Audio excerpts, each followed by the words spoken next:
Good afternoon વિદ્યાર્થીઓ, કેમ છો? મજામાં?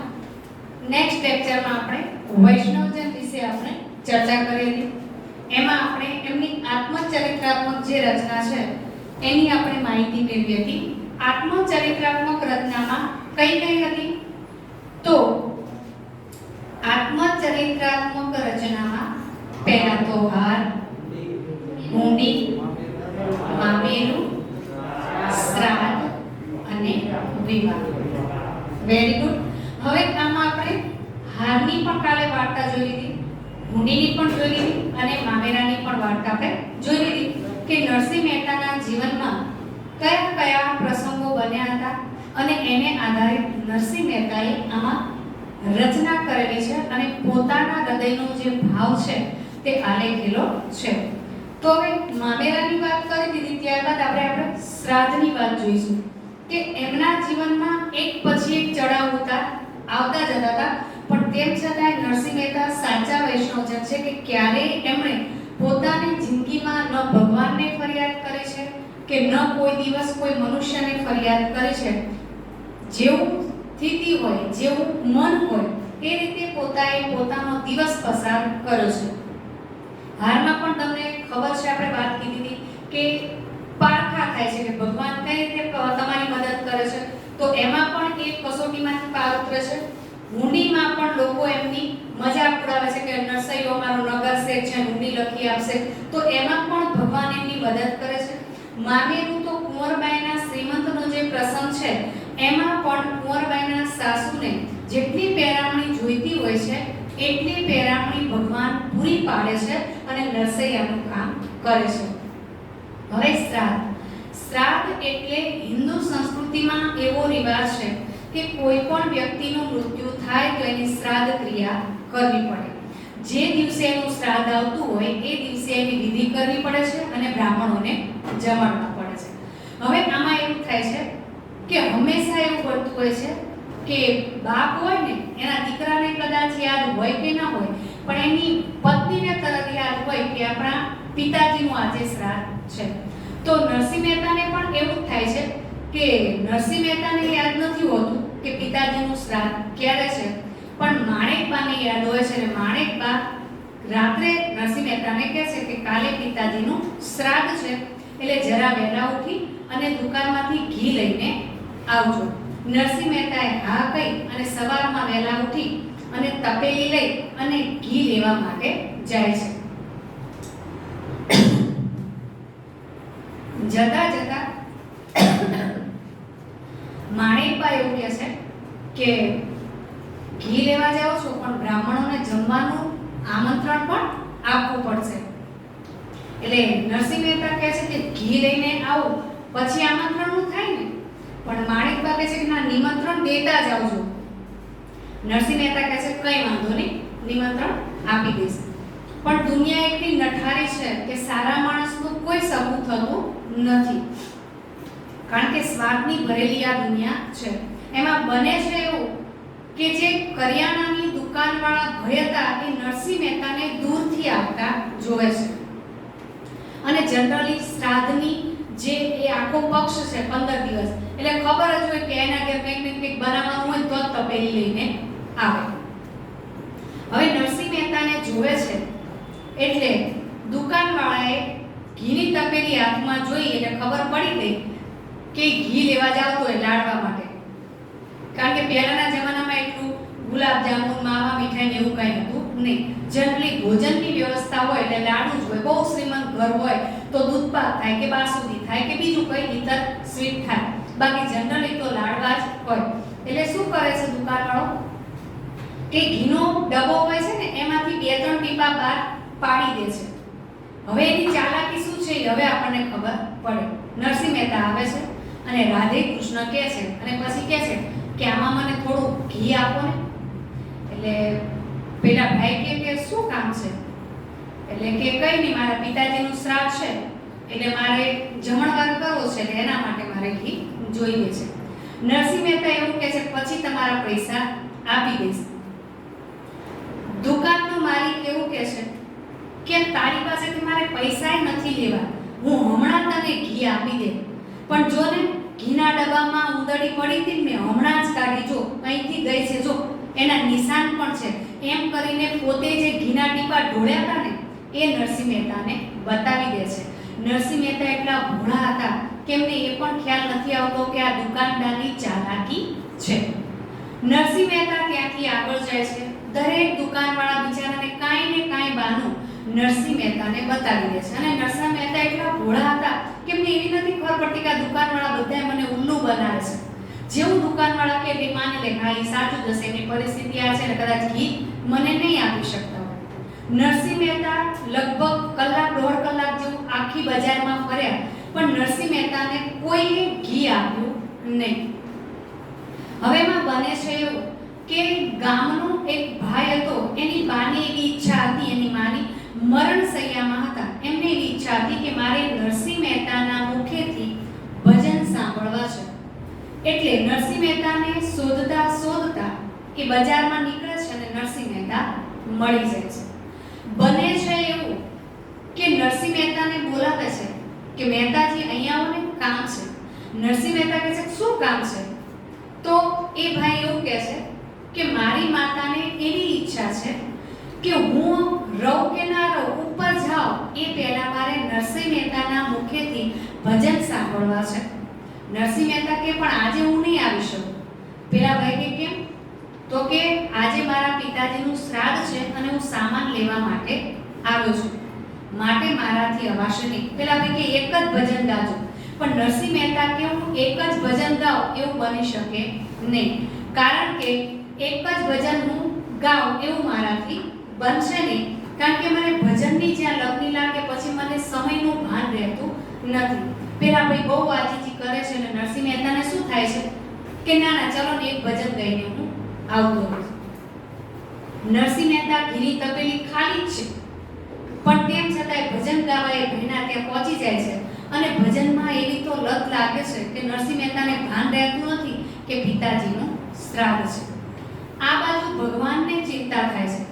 ભગવાન કે જો મારા ભક્તના પિતાનું શ્રાદ્ધ નહીં થાય તો દુનિયા મને કાયમને માટે નામોસી દેશે, કાયમને માટે મને કોસશે, મને નામોસી દેશે અને કાયમ કહેશે કે બહુ ભગવાન ભગવાન કરતા હોય ને એના કામ અધૂરા જ રહે, આવા મને મેણા દેશે. એટલે ભગવાન શું કરે છે કે પૃથ્વી ઉપર આવે છે.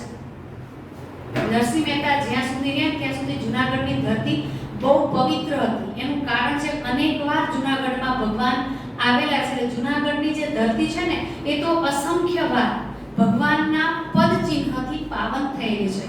એટલે ભગવાન આવે છે અને નરસૈયાનું રૂપ લે છે. આવતા આવતા બ્રાહ્મણોને કહેતા આવે છે, નિમંત્રણ આપતા આવે છે. ઘી લઈ લીધું, બધું લીધું, એ તો ફક્ત દેખાવ માટે જ લીધું હોય છે, બાકી રસોઈ તો બધી તૈયાર જ હોય છે. હવે આ બાજુ નરસિંહ મહેતાનું રૂપ લઈને આવેલા ભગવાનને એવું થાય છે કે જમવાની વ્યવસ્થા તો ઠીક, પણ હવે જે શ્રાદ્ધની ક્રિયા કરાવવાની છે એ કોની પાસે કરો? એટલે ભગવાનના રૂપમાં આવેલા નરસિંહ મહેતાને ખ્યાલ આવ્યો કે નરસિંહ મહેતાના ગોર તો આ જ છે, એવો ખ્યાલ, કારણ કે ભગવાન છે એટલે ખ્યાલ જ હોય છે. બ્રાહ્મણ હોય ને એના પણ શુક્લજી હોય, બ્રાહ્મણના કે વિધિ કરાવે ને તો એના પણ ગોર હોય. એટલે ભગવાન એ જે બ્રાહ્મણ હોય છે જૂનાગઢના એની પાસે જાય છે અને દૂરથી નરસિંહ મહેતાને આવતા જોઈ, હકીકતમાં કોણ છે? ભગવાન છે. પણ પેલા ભાઈને શું છે કે નરસૈયો આવે છે એટલે કંઈક માગવા જ આવતો હશે, એટલે દૂરથી નરસિંહ મહેતાને જોઈ અને પેલા દરવાજા બંધ કરી દીધા. ભગવાને તરત કીધું કે ભલા માણસ, તે તારા ઘરના દરવાજા બંધ નથી કર્યા, પણ તે તારા ભાગ્યના દરવાજા બંધ કરી દીધા છે. કારણ કે નાણા વગરનો નાથિયો નાણે ના થાલા. પૈસા જેની પાસે હોય છે એની જ વાહવાહી થતી હોય છે, પૈસા જેની પાસે નથી હોતા એને કોઈ બોલાવતું નથી. નરસિંહ મહેતાને પહેલા આ જ થતું હતું, એને દરવાજા બંધ, ગામમાં કોઈ પણ બ્રાહ્મણ તૈયાર થતું નથી કે નરસિંહ મહેતાને ત્યાં જાય શું દક્ષિણા આવે. દક્ષિણાની કઈ આશા રાખવાની નહીં, મફતમાં વિધિ થશે, બધાને એક જ ડર હતો. હવે નરસિંહ મહેતાએ બધાને તેમ છતાંય નિમંત્રણ દીધું. એ કે ભલે તમે કાકા દરવાજો બંધ કરો પણ મારા ત્યાં જમવા આવજો. એટલે એ કે હા લાડવા તો બનાવ્યા છે ને, આવા પાછા મેણા મારે કે લાડવા તો બનાવ્યા છે ને. એટલે નરસિંહ મહેતા કે હા હા, પણ એ તો ભગવાન હતા, ખબર જ હતું એ કે તમે આવી જજો, તમારા માટે બધી સગવડતા તૈયાર છે. હવે આ બાજુ ભગવાનને એમ કહે છે હવે શું કરું, વિધિ કરાવવાનો કે મારે બેસાય નહીં. એટલે ભગવાનને વિચાર આવે છે, પોતાની આંખો બંધ કરે છે અને દેખાય છે કે ગામને છેવાડે એક બ્રાહ્મણનો દીકરો ખેતરમાં હળ હાકે છે, જેને કોઈ પણ શાસ્ત્રીય જ્ઞાન નથી કે વિધિ કેવી રીતે કરાવી, કયો શ્લોક બોલવો, કઈ વિધિ કયા સમયે કરાવી, એવું કોઈ પણ એને જ્ઞાન છે નહીં. ભગવાન તરત ઉપડે છે ત્યાં એના ખેતરમાં અને દૂરથી નરસૈયાને આવતો જોઈ અને ખેડૂતનો દીકરો પોતાના બળદને ત્યાં જે હળ હોય ને એની સાથે એની દોરડી બાંધી અને આવે છે. નરસિંહ કાકા, નરસિંહ કાકાની ભજન પ્રત્યે લોકોને બહુ આદર સત્કાર હતો. એટલે નરસિંહ મહેતા ગમે ત્યાં જતા તો લોકો એની સામે આવતા, ભલે રૂપિયો નથી, પણ જે મેં કાલે પણ કીધું હતું કે 75% હોય ને સહાનુભૂતિ દાખવો તો 25% જેવા ઈર્ષાઓ હોય તો એવા જતા 25%, બાકી 75% તો સહાનુભૂતિ હતી. એ છોકરો આવે છે અને નરસિંહ મહેતાને રાધે કૃષ્ણ કરે છે. એટલે નરસિંહ મહેતા કે નવરો છું, એ કે કામ હોય એ કોણ, તાકે મારા પિતાની શ્રાદ્ધની વિધિ કરાવવાની. એટલે ઓલા થોડું હસવું આવે છે. એ કે કાકા તમને તો ખબર છે કે મારા પિતાજી આ બધું કામ કરે છે, મને આમાંનું કાંઈ જ આવડતું નથી. હું બસ મારા પિતાજીની આ ખેતી સંભાળું છું, એ સિવાય મને બીજું કાંઈ આવડતું નથી. એટલે નરસિંહ મહેતાના રૂપમાં આવેલા ભગવાને ફક્ત એટલું જ કીધું કે તારે એમાંની કાંઈ ચિંતા કરવાની નથી, તારે ફક્ત મારા ઘરે આવી જવાનું છે, એ બધું હું જોઈ લઈશ. ઓલાએ ના પાડી કે કાકા મને આવડતું નથી, મને શરમ થાય, મને શરમ લાગશે, કારણ કે એક મંત્ર મને આવડતો નથી. ભગવાને કીધું જે મંત્ર આવડતો હોય, ગાયત્રી મંત્ર તો આવડે છે ને, એ કે હા એવા 2-3 મંત્ર નાના નાના આવડે છે. એટલે ભગવાને શું કહ્યું, નરસિંહ મહેતાના રૂપમાં આવ્યા તો બસ તો આવી જશે, બીજું હું સંભાળી લઈશ. હવે આ બાજુ નરસિંહ મહેતા એટલું કહીને એને કહેશે તું હવે આ હળ મૂકી અને તું તરત મારી પાછળ આવજે. નરસિંહ મહેતા ઘરે આવે છે, ડેલી ખવડાવે છે. ભગવાન ભૂલી ગયા, હાથમાં તપેલી હતી નરસિંહ મહેતા ઘીની. ભગવાન ભૂલી ગયા, નરસૈયો ઘીની તપેલી લઈને ગયો હતો અને ડાયરેક્ટ દરવાજો ખખડાવ્યો. મહેતીએ ખોલ્યું, માણેકભાઈ દરવાજો ખોલ્યો. ભગવાન તો સામે જઈને ઊભા રહ્યા. એટલે માણેકભાઈ કપાળે આપ્યું કે અરે રે કે ક્યાંક ભજન કરવા બેહી ગયા છો. તો કે શું, તાકે ઘીની તપેલી ક્યાં, તાકે હું ઘીની તપેલી લઈને ગયો તો. માણેકબા કે તમારા રાજમાં માર કાયમ બળતરા રે. ભગવાન કે ચાલુ કર્યું. ભગવાન કે હું તો મનુષ્યના અવતારમાં આવું તો સાંભળવાનું અને ત્યાં રૂકમણી રાધાનું મારે સાંભળવાનું. ભગવાન કે કઈ વાંધો નહીં, આજે જોઈ લો નરસૈયાની દશા કેવી હશે. એટલે માણેકભાઈ બોલવાનું ચાલુ રાખ્યું. અને નરસિંહ મહેતા તો આમ થાય ક્યારેય કોઈ કંઈ કહેતા જ નહીં, કામ ક્રોધ ગુસ્સો ક્યારેય આવતો જ નહીં. એટલે માણેકબા બોલ કરે છે અને ભગવાન તો આમથી આમ આટા મારે, આમથી આમ આટા મારે. કારણ કે રસોઈ તો રસોડામાં તૈયાર છે, પણ માણેકબાને ક્યાંક આગા પાછા મોકલવા તો ખરા ને. એટલે માણેકબા કે રસોઈ હા એ બધું થઈ જશે, પણ તમે એક વાત તો સાંભળો.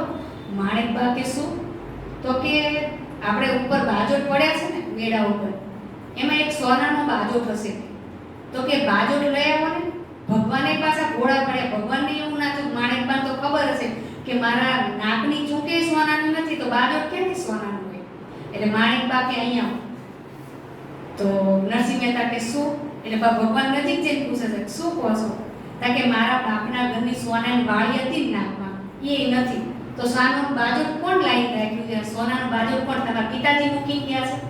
એટલે ભગવાન કે ગમે એમ કે નામને આગા પાછા કરવા પડશે, નહીંતર રસોડું જે મેં ભરીને રાખ્યું છે ઈ પોલ ખુલી જશે, હું નરસૈયો નથી. માણેકબાને એમ કહે છે કે આવા મેણા ન તો તમે જોવો તો ખરા.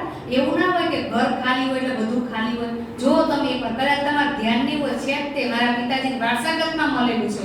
હવે આવા બધા બાના કરી અને ભગવાન એમને મેળા ઉપર મોકલ્યા. ત્યાં એમને બધું રસોડામાં હતું, બધું વ્યવસ્થિત કરી નાખ્યું. 32 જાતના પકવાન, લાડુ, પૂરી, ફૂલવડી બધું તૈયાર કરી નાખ્યું. હવે સ્મેલ આવવા લાગી. હવે રસોઈયા રાંધે ખુદ ભગવાન જો આવી કળા કરે તો એમાં કઈ કોઈ દિવસ કહેવાનું જ આવે નહીં. 500 ગ્રામ બનાવ્યું હોય તો 5 કરોડ લોકો જમી, એ ત્રિભુવનનો ના બરાબર. તો આ તો સ્મેલ આવવા માંડી ને એટલે માણેકબા તો ઉપર જઈને પેલા જોવા હતા સુગંધી સરસ આવે છે, શેની સુગંધી આવતી છે. પણ કે ના પેલા બાજોટ તો જોયો. બાજોટ હતો પણ ભગવાને કેવી કરામત કરી હતી કે જૂના જે વસ્તુને ભંગાર પડતો ને એની અંદર બાજોટ હતો. એટલે માણેકબા બારી ખોલીને જોવે છે તો કે આ તો હું બધું દર વખતે સાફ કરું છું તો મને કેમ દેખાતું નથી? હશે કે આમના પૈકી હું કદાચ ગાંડી થઈ જઈ, મારી હવે તો મતિ ભ્રમ થઈ ગઈ, રાધે કૃષ્ણ કરીને આવું કઈ બાજોટ લઈને નીચે આવે છે. તમે જુઓ તો રસોડામાંથી એટલી બધી સુગંધી આવે તો માણેકબા કહેવા લાગે કે રસોઈ તો હજી શરૂઆત નથી કરી, સુગંધી ક્યાંથી આવે છે? હવે નરસૈયાના રૂપમાં ભગવાન આવ્યા તો કંઈક તો બનાવો ને, પણ સ્ત્રી આગળ હંમેશા વધારે પડતા બહાના બનાવો એટલે તમે પકડાઈ જાવ. આવી એક કહેવત છે કે સ્ત્રી ક્યારેય તમે વધારે બહાના બનાવો એટલે તમને પકડી જ દે કે તમે ખોટા છો. એટલે ભગવાને શું કીધું કે હું બહાર જઈ અને રસોઈયાને કહીને આવ્યો તો, એટલે આપણે જેટલા લોકોને નિમંત્રણ આપ્યું છે એટલે ઘીની તપેલી હું ત્યાં જ મૂકીને આવ્યો હતો, એટલે બધું રસોઈ બની ગઈ છે, એટલે એમના લોકો અહીંયા પણ મૂકી ગયા. એટલે માણેકબા કે તમારી પાસે એટલા બધા નાણાં આવી ગયા કે તમે બહાર ઓર્ડર આપતા થઈ ગયા, તો 12 મહિના સીધું ભર લેજો ભેગું, તો આપણે થઈ જાય રોટલા પાણીની વ્યવસ્થા. એમ ભગવાન કે મારે કંઈ બોલાય એમ નથી, એટલે ભગવાન પાછા મૂંગા મોઢે ત્યાંથી ચાલતા થયા. ત્યાંથી બ્રાહ્મણો બધા એક જૂનાગઢમાંથી જમવા માટે આવવા લાગ્યા, કારણ કે 11:30 નો સમય થઈ જવાનો હતો. હવે બધા જેમ જેમ આવવા લાગ્યા એમ પાછા નરસિંહ મહેતાના રૂપે ભગવાન આવ્યા, તો ભગવાને ફરી પાછા માણેકબાને બોલાવ્યા.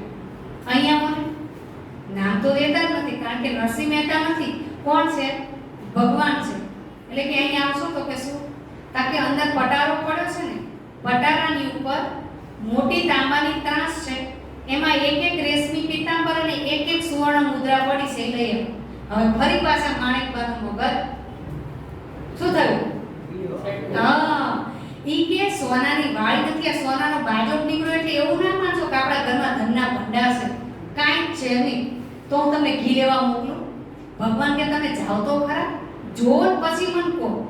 માણેકબા અંદર જાય છે તો ખરેખર પટારા ઉપર તાંબાના તાસમાં રેશમી પીતાંબર અને એક સોનાનો સિક્કો પડેલો હોય. માણેકબા કે ખરેખર કાં હું સપનું જોઉં છું અને કાં મારું છટકી ગયું છે, આ બેમાંથી એક છે. કારણ કે જેને ખાવા ખીચડી ના હોય એના ઘરમાં સોનાના બાજોટ, આટલી સરસ રસોઈના ઓર્ડર અપાઈ જાય છે, રસોઈયા ઘરે મૂકી જાય છે, પાછા પીતાંબર, અહીં પીતાંબર પોતાને પહેરવા ધોત્યું નથી, બીજાને પીતાંબર આપે છે. કા સોના છે કે નક્કી હું સપનું જોઉં છું, આવું માણેકબાને થાય છે. પણ હકીકતમાં બધા આવતા જાય છે ને માણેકબા કે જે હશે હમણાં બધા જાય પછી હું પૂછું. હવે બધા બ્રાહ્મણો આવતા જાય છે. પેલા જે શ્રાદ્ધ ક્રિયા કરવા માટે તેને બ્રાહ્મણના દીકરાને બોલાવ્યો હતો એ પણ આવી જાય છે. હવે શ્રાદ્ધની વિધિ અહીં આગળ શરૂ થાય છે. શ્રાદ્ધની વિધિની શરૂઆત થાય છે. હવે પેલાને બીજો એમને મંત્ર જ આવડતો નથી, ગણિત 2 મંત્ર આવડતા હતા, એટલે નરસિંહ મહેતા સામે બેસી જાય છે. હકીકતમાં કોણ હોય છે? ભગવાન. હવે જે નરસિંહ મહેતાના ગોર હોય છે ને બ્રાહ્મણ, એ પણ સામે બેઠા હોય છે અને ગામના બધા છોકરાને ઓળખતા હોય છે. શું કે આને ખેતી કરતા આવડે છે, યજમાન વૃત્તિ આવડતી નથી, શાસ્ત્રીપણું આવડતું નથી, એક પણ શ્લોક આને આવડતો નથી. એટલે બધા અંદરો અંદર હસે છે. ઈ કે જોઈએ આજે આના બાપાનું શ્રાદ્ધ કેમ થાય છે, વિધિ કેવી થાય જોઈએ. પણ ભગવાને એવો યુક્તિ, એવી કરામત કરી કે બધાને એમ જ થાય જ્ઞાના સાચું જ હશે. જેવી વિધિની તૈયારી થઈ નરસિંહ મહેતા સામે બેસી જાય. ભગવાન જે બનીને આવ્યા છે નરસિંહ મહેતા એ, અને ઓલા દીકરાને સામે બેસાડે છે પુરોહિત રૂપે, ગોરભા રૂપે, અને એવું કીધું કે મહારાજ તમારું મોઢું ખોલજો ને. શું કીધું? મહારાજ તમારું મોઢું ખોલજો ને. ઓલો તો ઘડી કેમ થશે, મોઢું શું ખોલવાનું, આટલી બધી વિધિ જોઈને પણ ક્યાંય કોઈ મોઢું તો ખોલાવતું નથી. ભગવાને હાથમાં પાણી લઈ અને એના મોઢા પર જીભ ઉપર છાંટ્યું અને બધાએ જૂનાગઢમાં જોઈ લે કે આવી વિધિ તો અમે નથી કરી. હે નરસૈયા કે તારા કુટુંબમાં આવી વિધિ છે મને તો ખબર જ નથી પહેલા. ઈ કે કઈ નહીં, આ તો મારા પિતાજીએ કીધું તું કે આવી વિધિ કરવાની. જેના સામે ભગવાન ઊભો હોય અને જે ભક્તના બાપનું શ્રાદ્ધ જો ભગવાન કરાવવા બેઠો હોય ને, ત્યાં કોઈની કઈ કમી ના હોય. ઓલાને એક મંત્ર નતો આવડતો પણ એટલો કડકડાટ મંત્ર બોલે, રાજોપચાર વિધિ. રાજોપચાર વિધિ એટલે ઉચ્ચમાં ઉચ્ચ વિધિ. રાજોપચાર વિધિથી વિધિ કરાવે છે, શ્રાદ્ધ ક્રિયા કરે છે. કોઈ મહારાજાના ત્યાં વિધિ થતી હોય એવા મંત્રો બોલે છે કડકડાટ. ઓલા રાજપુરોહિત જોઈ રહે છે, ઈ કે આમાંનો એકે મંત્ર મન નથી આવતો. એટલે એટલું યાદ રાખો કે જ્યાં ભક્તના બાપનું શ્રાદ્ધ કરાવવા માટે ખુદ કૃષ્ણ ભગવાન સામે બેઠો છે, એના બાપનું કોઈ દિવસ અમોક્ષ ન થાય, મોક્ષની પ્રાપ્તિ જ થાય. અરે એના બાપનો મોક્ષ ન થાય, નરસિંહ મહેતાની 7 પેઢી તરીકે કારણ કે શ્રાદ્ધ ક્રિયામાં 7 પેઢીનું નામ લેવામાં આવે છે. 7 પેઢી એટલે નરસૈયાની 7 પેઢી તો ખરી, પણ જ્યારે શ્રાદ્ધ ક્રિયા થતી હોય ને ત્યારે નરસૈયાનું મોસાળ પક્ષ પણ બોલવામાં આવે છે. મોસાળમાં કોઈ અવગત્ય થયું હોય એનો પિંડ મૂકવામાં આવે છે. માસી, માસા, મોસાળ પક્ષના દરેકે દરેક એટલે નરસૈયાનું પોતાની પેઢી તો તરી જાય છે, પણ એના મોસાળ પક્ષની પેઢી પણ એટલે નરસિંહ મહેતાના સાથે જેટલા લોકો જોડાયેલા છે એ બધાનો મોક્ષ થઈ જાય છે. કારણ કે ભગવાન ખુદ જેનું શ્રાદ્ધ કરાવે ને ત્યાં ક્યારેય ખોટ આવે નહીં. શ્રાદ્ધની ક્રિયા પતે છે, બધાય વાહ મોઢામાં આંગળા નાખી જાય છે. વાહ કે નરસૈયાએ બાકી વિધિ કરાવડાઈ. અરે કે તને ક્યાંથી આવ્યું? તા કે મને નથી ખબર, હું કઈ બોલ્યો બરાબર બોલ્યો? અરે કેવી વિધિ બોલ્યો તો અમને નથી આવડતી. તો કે કદાચ હશે કે હવે મને આવડતું હશે. એને બિચારે દે જલ્દી કરે રે ગાવે હશે કે મને આવડતું હશે. એને બિચારાને ખબર નથી કે એની સાથે શું થાય છે. કારણ ભગવાને રમત ચાલુ કરી છે અને તો કાંઈ ખબર નથી. એટલે ઈ કહે છે કદાચ શીખર નરસિંહ કાકાએ મારો હાથ પકડ્યો છે અને મને કદાચ આવડતું હશે. ઈ કે નરસિંહ કાકાના કામ ભગવાન કરે છે એટલે મારું કામ એ ભગવાને કર્યું. એમ કરીને રાધે કૃષ્ણની જય બોલાવી ત્યાંથી ઊભો થઈ ગયો. હવે જમણવારનો ટાઈમ આવે છે. જમણવારનો ટાઈમ આવે છે. જમવા બધાને બેસાડે છે. પડિયા પતરા તૈયાર કરે છે. પહેલા તો પ્લાસ્ટિકની ડીશો નહોતી આવતી, ભાડે મળે છે. ઘરમાં વાસણ એટલા બધા નહોતા એટલે પડિયા પતરામાં પીરસે છે. જ્યાં દાળ, શાક અને 32 જાતના પકવાન પીરસવાનું ચાલુ કરે છે, આખા ગામમાં એની સોડમ ફેલાય છે. કારણ કે ખુદ કૃષ્ણ ભગવાને ત્યાં રસોઈની તૈયારી કરી છે અને ત્રિભુવનનો નાથ જ્યાં અન્નનો ઓળકાર લાવે ને બીજું કંઈ કહેવાનું આવે નહીં. આખા ફળિયામાં સોડમ એટલી બધી સુગંધી આવે છે કે જેને જમવાનું નાખી દઉં ને એને એમ થાય નરસૈયાએ ભલે નાખી દઉં આપણે જમ્યા છે. આખી નાગર નાત આવે છે, બ્રાહ્મણો આવે છે, બધાય મોઢામાં આંગળા નાખી જાય છે કે આવી રસોઈ તો અમે કોઈ રાજાના ક્યાં, જૂનાગઢના રાજા છે ને એના ક્યાંય આવી રસોઈ અમે ખાધી નથી. એટલો રસોઈમાં સ્વાદ છે. અંદરો અંદર બધા વાતો કરે છે કે આ લાયો ક્યાંથી આટલું બધું, નરસિંહ પાસે આવ્યું ક્યાંથી આટલું બધું. અને ભગવાન સામે ઊભા હસે છે નરસિંહના રૂપમાં. એ કે તમારે જેટલી વાત કરવી એટલી કરી લો, પણ જેના ખભે હું હાથ મૂકું છું ને એનો ખભો ક્યારે હું નીચે ઉતરવા દેતો નથી. ભગવાન કે નરસૈયાના ખભે મારો હાથ છે. જેને ગોવર્ધન પર્વત ઉચક્યો તો ઈ જો ભક્તના દુઃખ ન ઉચકે તો ઈ કૃષ્ણ કનૈયો નહીં. હવે અહીંયા બધાને એક એક પીતાંબર અને સોનાના સિક્કા આપી અને વિદાય કરે છે. હવે ભગવાનને નીકળવું છે બહાર. જાય કઈ રીતે?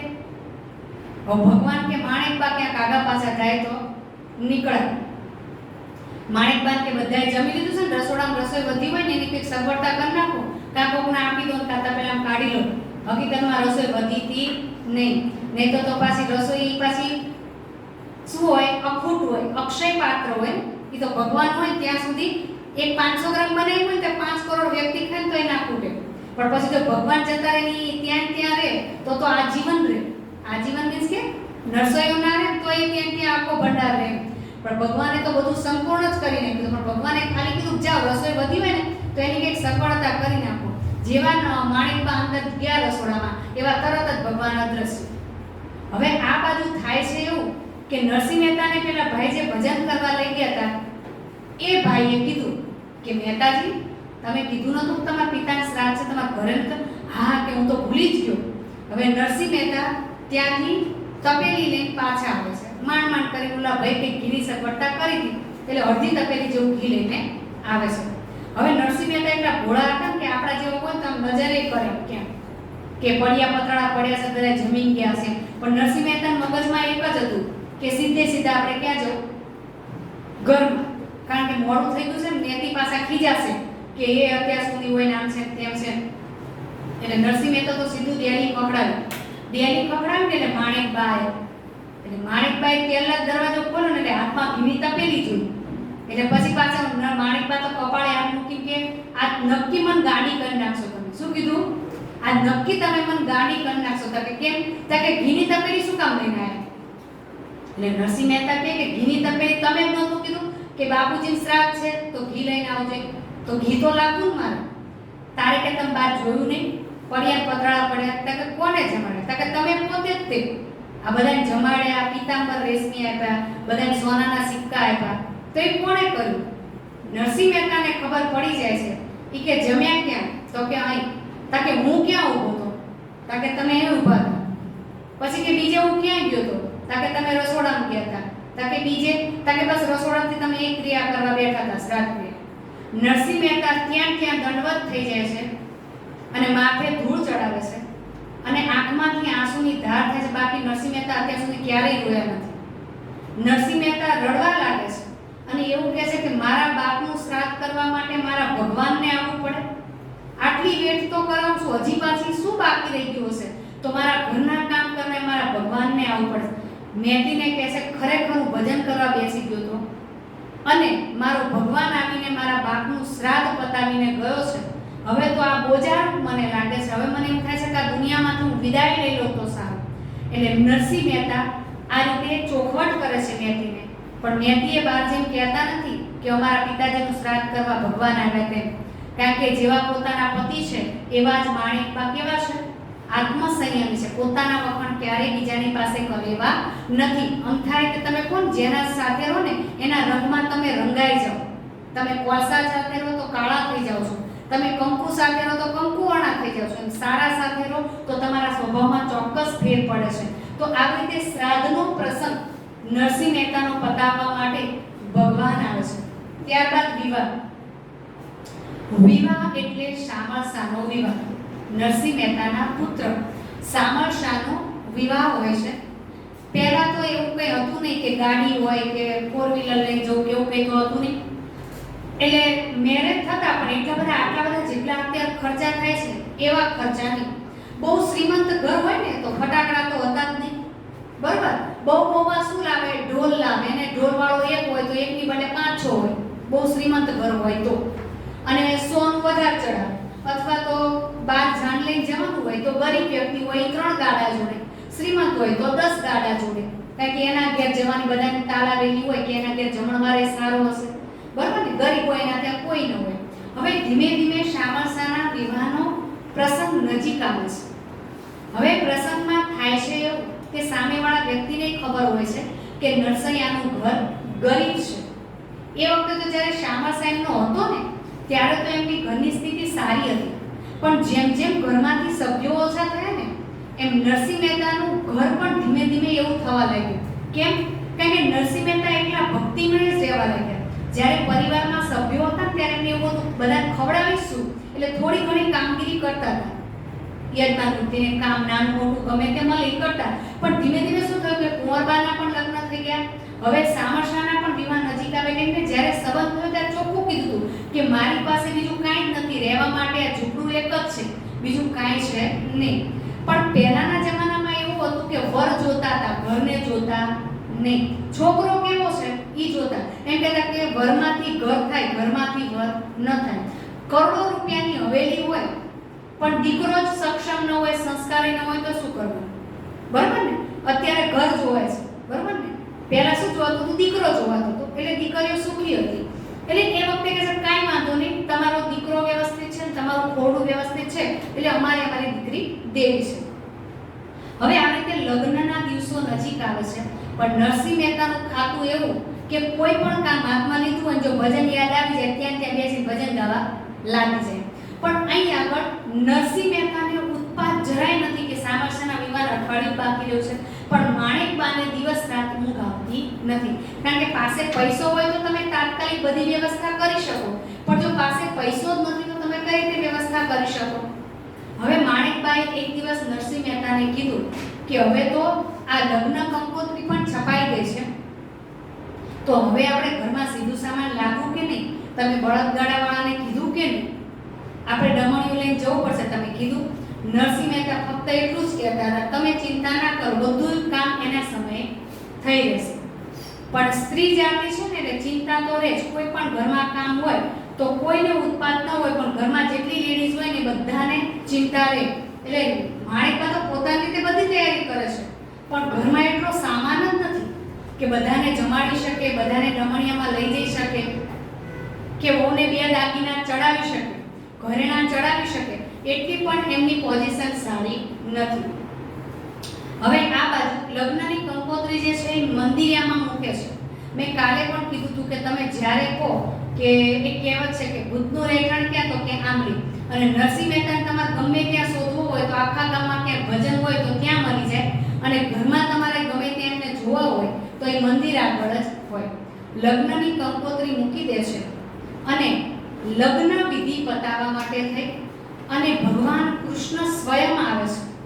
નરસિંહ મહેતાને તો દર વખતે જેટલા કામ કરવા ભગવાન આવે છે ને એટલી વખત નરસિંહ મહેતાને ખબર જ હતી કે આ મારો ભગવાન જ છે, મારા શામળિયો છે, પણ કોઈ દિવસ એમને મળવા દોટ નથી મૂકી.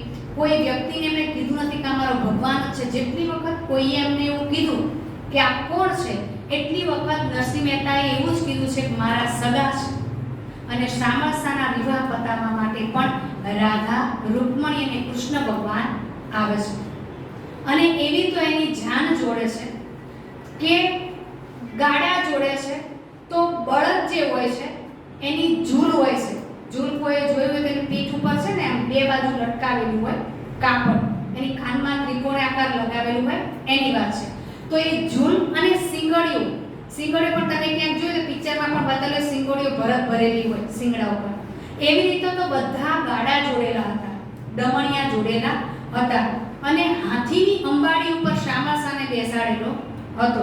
અને એની જોરશોરથી એટલી બધી એમની જાન, નગારા અને વાજા, કોઈ રાજાના કુંવરની જાન જતી હોય એ રીતના કૃષ્ણ ભગવાને શામળસાની જાન જોડી હતી.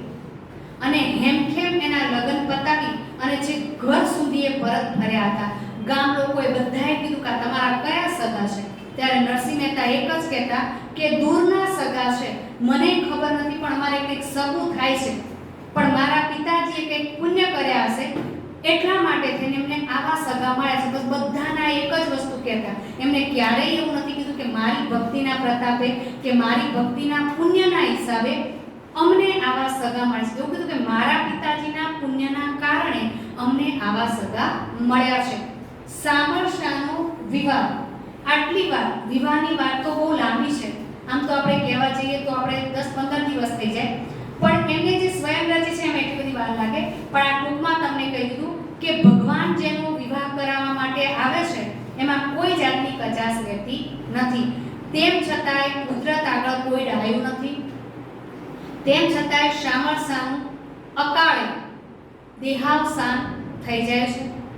નરસિંહ મહેતા તેમ છતાંય, આ વિવાહમાં વાત નથી પણ તેમ છતાં હું તમને કહી દઉં છું કે તેમ છતાંય નરસિંહ મહેતાએ એક પણ વાર ગામમાં બધાએ કીધું, માણેકબાઈએ કીધું કે ભગવાન આટલા તમને કામ કરે છે તમારા, તો ભગવાનને એકવાર કહો કે શામળસાને ઊભો કરે.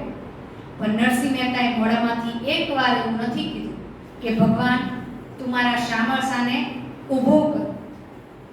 હરી ઈચ્છા બળવાન એવું કહી અને નરસિંહ મહેતા પોતાના દૈનિક કાર્યમાં લાગી જાય છે. આ જ સાચો વૈષ્ણવજન છે, જેને કામ ક્રોધ નિવાર્યા હોય, જેને મોહ માયા જ નથી. અને પછી બને છે કે શામળસાની જે પત્ની હોય છે એ પત્નીને એના પિતાના ઘરે પાછી મોકલી દે છે. શામળસાની પત્ની એવું કહે છે કે ના, હું અહીંયા રહીને બા અને બાપુજી તમારી સેવા કરીશ. નરસિંહ મહેતા કહે છે કે દેહનો ભરોસો નથી, દેહનો ભરોસો ક્યારે નહીં, આજે અમે છીએ ને કાલે નથી, તો તમને અમારે અહીંયા આગળ રખાય નહીં. એક વ્યક્તિને મોકલી અને એમને એમના પિતાના ઘરે મોકલી દે છે અને પોતે ઋણાનું બંધમાંથી મુક્ત થઈ જાય છે. આ બાજુ કુંવરબા પણ સાસરે છે, આ બાજુ શામળસાની પત્નીને પણ વળાવી દે છે. સંજોગો વસાત બને છે એવું કે માણેકબાનું શરીર પણ કામ કરતું નથી. વૈષ્ણવજન સાચો આ જ છે. ભવિષ્યમાં બીજો કોઈ વૈષ્ણવજન બન્યો નથી, બનશે નહીં, બનવાનોય નથી. નરસિંહ મહેતા એક જ જૂનાગઢનો સાચો વૈષ્ણવજન આખા વિશ્વમાં છે, બીજો કોઈ જ નહીં બને. કારણ કે કોઈ દિવસ ક્રોધિત થયા નથી, કોઈ દિવસ કોઈ માયા નથી. માણેકબા પણ જ્યારે મૃત્યુ સેવક તોય ભજન કરવા જતા છે અને પાછા આવી બધા કહે છે માણેકબા નથી, ત્યારે એક જ શબ્દ કહે છે, ભલું થયું ભાંગી જંજાળ, સુખે ભજસુ શ્રી ગોપાલ. આટલા શબ્દો નરસિંહ મહેતા કહે છે. નરસિંહ મહેતાના જીવનનો પરિચય, આત્મચરિત્રાત્મક રચના જે એમની હતી એનો આપણે સંપૂર્ણ પરિચય મેળવી લીધો છે. ફરી મળીશું નેક્સ્ટ લેક્ચરમાં. ત્યાં સુધી અસ્તુ, ધન્યવાદ, થેન્ક યુ.